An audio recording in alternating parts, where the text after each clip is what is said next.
আসসালামু আলাইকুম রহমতুল্লাহ বারাকাতুহু।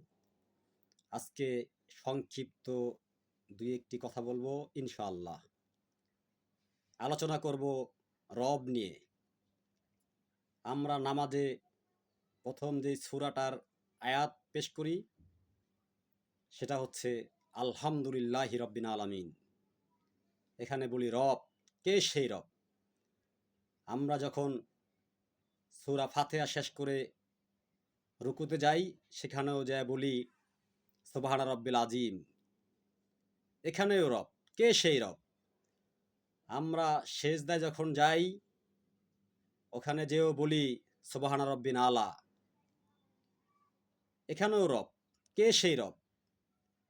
আমরা যখন মারা যাব, আমাদেরকে যখন কবরে রাখা হবে, কবরে রাখার পরে তিনটি প্রশ্ন করা হবে। প্রথম যে প্রশ্নটা করা হবে সেই প্রশ্নটা হচ্ছে এরকম, মান রব্বুকা। এখানেও রব, কে সেই রব? বন্ধুরা, বলতে চাচ্ছি এই যে রব, বারবার বলি রব, আসলে আমাদের রব কে?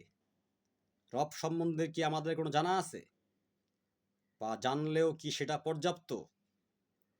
এতটুকু জানা নিয়ে যদি কবরে যাই তাহলে কি কবর আমাকে ছাড় দিবে? আসুন যার যার অবস্থান থেকে রব সম্বন্ধে জানি। এখন জানবো কি দিয়ে?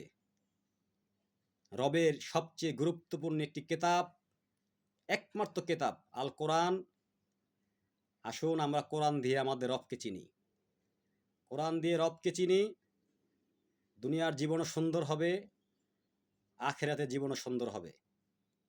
যদি রবকে চিনতে না পারি, দুনিয়ার জীবনও ধ্বংস হবে, আখেরাতের জীবনও ধ্বংস হবে।